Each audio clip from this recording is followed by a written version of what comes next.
नमस्कार, आप देख रहे हैं डॉक्टर साहिब आपके साथ मैं हूं स्कंदश। आज के इस एपिसोड में हम बात करेंगे माल न्यूट्रिशन के बारे में।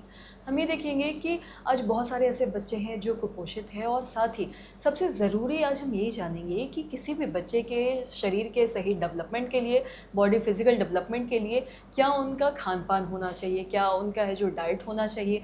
आज इसी बारे में तमाम जानकारी लेने के लिए हमारे साथ मौजूद है बिहार के जाने माने पेडियाट्रिशियन और साथ ही आपको बता दें कि आज के जो हमारे डॉक्टर हैं ये PMCH से रिटायर्ड है और साथ ही अभी ये हेड ऑफ डिपार्टमेंट है पेडियाट्रिक में और साथ ही ये मेदांता में अभी कार्यरत है। सर नमस्कार, बहुत बहुत स्वागत है आपका। धन्यवाद। सर आपसे जानना चाहेंगे, अगर हम बात करें अभी देखते हैं मालन्यूट्रिशन एक बहुत गहन जो समस्या है लोगों के बीच में और साथ ही जब भी बात हम किसी बॉडी डेवलपमेंट की बात करते हैं छोटे बच्चों के, तो क्या सही खान पान होना चाहिए, क्या डाइट होना चाहिए किसी भी बच्चे का, इस बारे में थोड़ा बताएं। ये एक बहुत इम्पॉर्टेंट प्रश्न है आपका, और ख़ासकर आज के युग के लिए, जबकि लोग समझते हैं कि कुपोषण अब वैसी कोई समस्या नहीं रहेगी।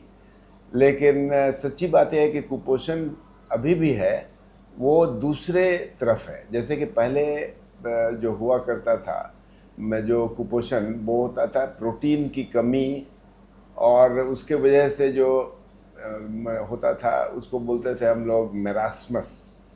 तो वो नहीं हो करके, या सुखंडी नाम की बीमारी। लेकिन अब जो है ज़्यादातर क्या हो गया है कि संतुलित आहार नहीं रहा।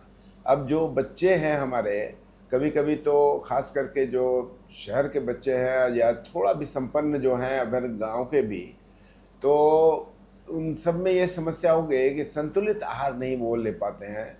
उन लोगों को एक बाजारू चीज़ जो है वो लेने की एक आदत सी हो गई है, और इसका नतीजा ये निकलता है कि बच्चों में जितनी प्रोटीन की ज़रूरत है वो नहीं जा पाती है, बल्कि ज़्यादा फैट, ज़्यादा कार्बोहाइड्रेट, जिसको हम लोग वसा बोलते हैं, तो वो ज़्यादा हो जाता है, फैट ज़्यादा हो जाता है। और इसके कारण बच्चे कुपोषण के जो एक्सट्रीमली डिफरेंट एंगल है उसका, वो है ओबेसिटी। तो बच्चे मोटापा के शिकार ज़्यादा हो जा रहे हैं, और साथ साथ उनमें कमी हो जाती है, कुछ जो ज़रूरी विटामिन्स हैं उसकी कमी हो जा रही है, जिसमें सबसे महत्वपूर्ण है विटामिन डी की कमी। ये बहुत आम समस्या हो गई है आज के बच्चों में। ये सब कारण इसका यही है कि संतुलित आहार बच्चे नहीं लेते हैं। बच्चे नॉर्मल खाना खाना पसंद नहीं करते हैं। ये बहुत विडंबना है कि वो बाहर की जो मैगी है, कुरकुरे है, वो इस तरह की चीज़ को पसंद करते हैं। और जो जिसमें एक संतुलित भोजन होता है, जैसे कि चावल, दाल और हरी सब्जी, और साथ में जो है अगर डेयरी प्रोडक्ट हो, तो ये जो विभिन्न प्रकार के जो हमारे खाने के सामान हैं, अगर ये नहीं जाए शरीर में, तो बच्चा संतुलित आहार नहीं पाता है, और इसका नतीजा यही होता है कि कुपोषण की समस्या हो जाती है। जी, और साथ ही सर हम देखते हैं छोटे बच्चों के बारे में बात करें, खासकर जो 1 से 5 के बीच के बच्चे हैं, कई बार घर वालों को पता नहीं होता कि क्या क्या ऐसी चीज़ें हैं जो बच्चों को खिलाना है। कई बार लोग ओवरडोज में खिला देते हैं और वो कहीं ना कहीं ओबेसिटी का भी कारण बन जाता है। तो ये दोनों में कैसे वो डिफरेंस कर सकते हैं और साथ ही किन चीज़ों का ख्याल रखना है खासकर पेरेंट्स को 1 से 5 साल के बीच में। देखिए, 1 से 5 साल में पहला जो मैं आपको बताऊंगा, ये सबसे महत्वपूर्ण है कि बच्चे को धीरे धीरे दूध कम करना चाहिए। 1 साल के बाद जो है आप उसी गति से अगर दूध पिलाते रहिएगा तो बच्चा अनाज जो है नहीं ले पाएगा। और यही एक कारण है ज़्यादा से ज़्यादा कि लोग कहते हैं कि मेरा बच्चा खाना नहीं खाता है। खाना इसलिए नहीं खाता है कि आप उसको 5 बार दूध पिला देते हैं। तो ये एक, अगर ऐसा होगा तो फिर वही जो हमारे अवयव हैं जो खाने के, वो सही मात्रा में नहीं जा पाएंगे।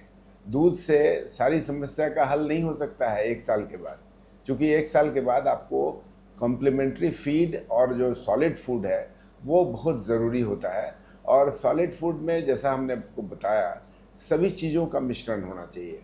सही मात्रा में प्रोटीन होना चाहिए, सही मात्रा में कार्बोहाइड्रेट, सही मात्रा में फैट, और विभिन्न विटामिन और मिनरल।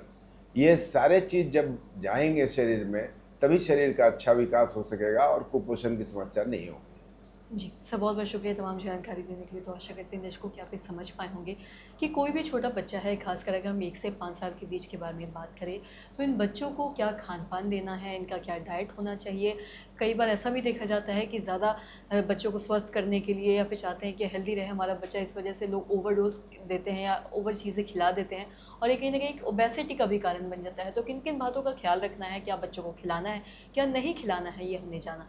तो आशा करते हैं तमाम जानकारी आपके लिए लाभदायक रहे। तो आज की इस वीडियो में इतना ही। वीडियो देखने के लिए